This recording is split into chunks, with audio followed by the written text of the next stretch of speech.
Special update পাওয়ার জন্য subscribe করে bell আইকনে ক্লিক করতে ভুলো না। কুমকুমকে অঙ্কিতা কয়েকটা শাড়ি হাতে ধরিয়ে দিলে কুমকুম বলে, এগুলো কি করব? কেচে দেব? অঙ্কিতা বলে, না, এগুলো তোমাকে দিলাম, কবে থেকে ভাবছিলাম গরিবদের দেব। শাড়িগুলো ছেঁড়া আছে, একটু দেখে নিও। পাশ থেকে সপ্তর্ষি বলে, এটা কি করছো অঙ্কিতা? তখন ঈশানের মা বলে, ও তো ঠিক কাজই করেছে। এরপর গুঞ্জা অঙ্কিতার হয়ে প্রতিবাদ করলে ঈশানের মেজকা গুঞ্জাকে চুপ করিয়ে সেখান থেকে চলে যেতে বলে।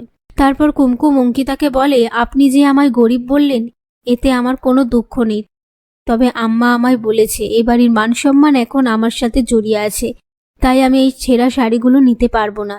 এই বলে শাড়িগুলো রেখে দেয়। সেই মুহূর্তে সেখানে ঈশান এসে বলে, কুমকুম রেডি, চলো। তখন ঈশানের মা বলে, কোথায় যাচ্ছ? চামড়াহাটি? বেশ ভালো, যাও। তখন গুঞ্জা এসে বলে, ওরা তো শপিংয়ে যাবে।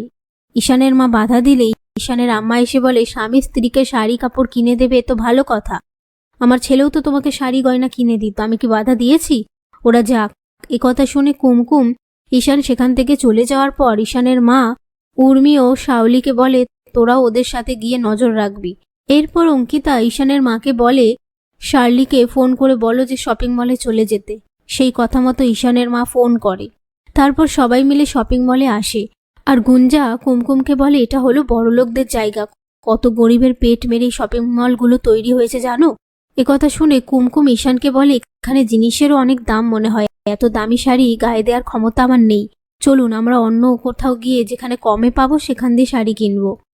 কিন্তু ঈশান কুমকুমের কথা শোনে না। ওদিকে উর্মির একজন বিশেষ বন্ধু উর্মির সাথে দেখা করে।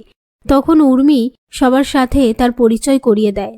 তার মধ্যে গুঞ্জা কার্তিককে নিয়ে স্বপ্ন দেখলে সবাই এসে গুঞ্জাকে বলে, এখানে কি করছিস? গুঞ্জা তখন থমকে যায়। এদিকে কুমকুম এক্সকালেটর দেখে উঠতে ভয় পেলে ঈশান কুমকুমের মনে সাহস জোগালে কুমকুম একা একা এক্সকালেটরে চাপে। আর ঈশানকে দেখতে না পেলে কুমকুম ঘাবড়ে যায়। ঈশান ওপরে উঠে বলে, আমি এখানে। তখন কুমকুম ঈশানের হাতটা ধরে উপরে উঠে এসে বলে, আপনি এখানে কি করে এলেন? ঈশান বলে, এখানে লিফট আছে, আমি তোমাকে বলিনি যাতে তুমি এটা এক্সপেরিমেন্ট করতে পারো। কুমকুম বলে, এবারে আমি নেমে দেখাই।